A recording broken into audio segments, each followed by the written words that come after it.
آج کے دن کی مناسبت سے ایک ایسی محترم شخصیت کا ذکر کرتے ہیں جس کے بارے میں خاتم الرسول حضرت محمد صلی اللہ علیہ وسلم نے فرمایا، اللہ نے جس طرح مجھ پر نبوت و رسالت کا سلسلہ ختم کیا ہے اسی طرح ان پر ہجرت ختم کرے گا۔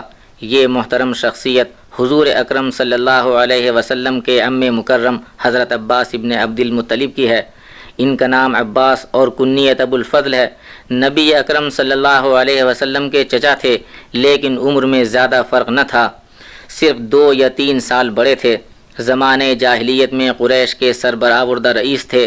خانہ کعبے کا انتظام و انصرام اور حاجیوں کو پانی پلانے کا منصب انہیں اپنے والد عبد المطلب سے ورثے میں ملا تھا۔ جب نبی اکرم صلی اللہ علیہ وسلم کو خلعت نبوت عطا ہوا اور آپ نے مکے میں دعوت توحید کی صدا بلند کی تو حضرت عباس نے بظاہر ایک عرصے تک بیعت کے لیے ہاتھ نہیں بڑھایا، مگر دل سے وہ اس تحریک اور دعوت کے حامی تھے جس کا آغاز ان کے بھتیجے نے کیا تھا۔ چنانچہ جب اہل یثرب نے جناب رسالت مآب صلی اللہ علیہ وسلم کو مدینہ تشریف لانے کی دعوت دی اور زمانہ حج میں 72 انصار نے مشرکین مکہ سے چھپ کر منا کی ایک گھاٹی میں رسول اللہ صلی اللہ علیہ وسلم کے ہاتھ پر بیعت کی تو اس رازداری کے موقع پر حضرت عباس بھی موجود تھے۔ انہوں نے انصار سے مخاطب ہو کر کہا، اے گروہ خزرج، تم کو معلوم ہے کہ محمد صلی اللہ علیہ وسلم اپنے خاندان میں معزز و محترم ہے، دشمنوں کے مقابلے میں ہم نے ہمیشہ اس کی حفاظت کی ہے، اب وہ تمہارے پاس جانا چاہتے ہیں کیونکہ تم نے انہیں اپنے پاس آنے کی دعوت دی ہے۔ اگر تم لوگ مرتے دم تک ان کا ساتھ دے سکتے ہو تو ٹھیک ہے، اور اگر ان کے ساتھیوں کے لیے تن من دھن کی بازی نہیں لگا سکتے تو ابھی صاف صاف بتا دو۔ انصار نے اس کے جواب میں کہا، ہم جان ساری اور وفا شعاری کا ایک ایسا باب رقم کریں گے جو آنے والوں کے لیے مثال بن جائے گا، اور پھر واقعی انصار مدینہ نے ایسا ہی کیا۔ غزوہ بدر میں مشرکین مکہ حضرت عباس کو زبردستی اپنے ہمراہ لے گئے۔ نبی اکرم صلی اللہ علیہ وسلم کو حقیقت حال کا علم تھا۔ آپ نے صحابہ کو ہدایت فرمائی کہ اگر میدان جنگ میں عباس تمہاری زد پر آ جائیں تو قتل نہ کرنا۔ بدر کے قیدیوں میں حضرت عباس بھی تھے۔ قیدیوں کے کپڑے پھٹ گئے تھے۔ رحمت عالم نے سب کو کپڑے پہنائے۔ حضرت عباس کا قد بہت اونچا تھا، کوئی کرتا ان کے جسم پر ٹھیک نہ آیا۔ عبداللہ ابن ابی حضرت عباس کا ہم قد تھا، اس نے اپنا کرتا انہیں پہنایا۔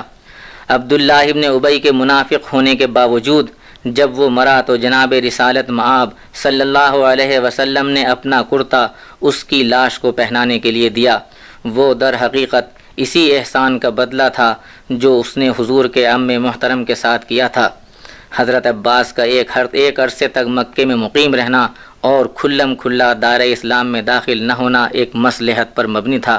وہ دشمنان اسلام کی نقل و حرکت اور ان کے خفیہ منصوبوں کے بارے میں جناب رسالت مآب صلی اللہ علیہ وسلم کو آگاہ کرتے رہتے تھے۔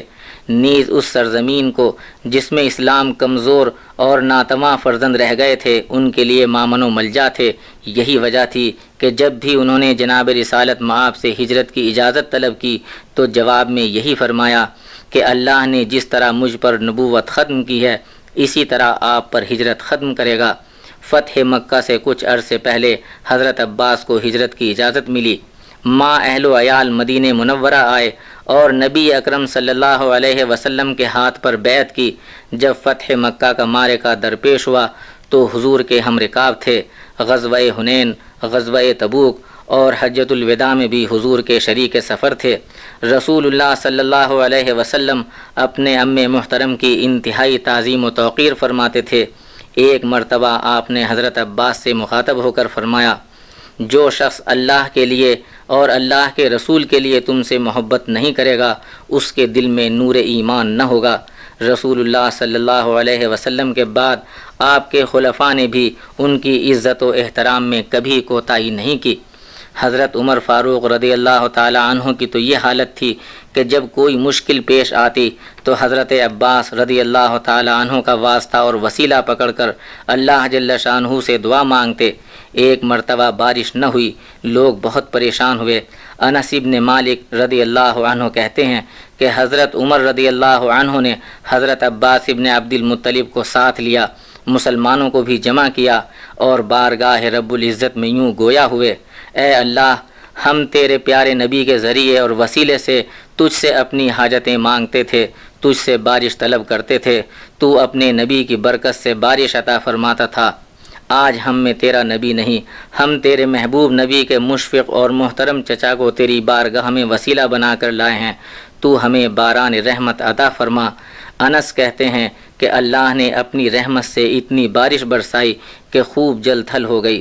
حضرت عمر اور حضرت عثمان رضی اللہ عنہما دونوں کا معمول تھا کہ اگر سواری پر سوار ہو کر کہیں جا رہے ہوں اور حضرت عباس نظر آ جائیں تو فوراً سواری سے اتر جاتے تھے اور فرماتے، ہمارے نبی محترم کے چچا تشریف لا رہے ہیں، ہم کیسے ان کی تعظیم نہ کریں۔ حضرت عثمان غنی کے دور خلافت میں 88 برس کی عمر پا کر سن 32 ہجری میں 11 رمضان المبارک کو وفات پائی۔ حضرت عثمان غنی نے نماز جنازہ پڑھائی رضی اللہ عنہ۔ This program is the sole property of Central Productions, Pakistan Broadcasting Corporation, Islamabad. Piracy in this regard is illegal.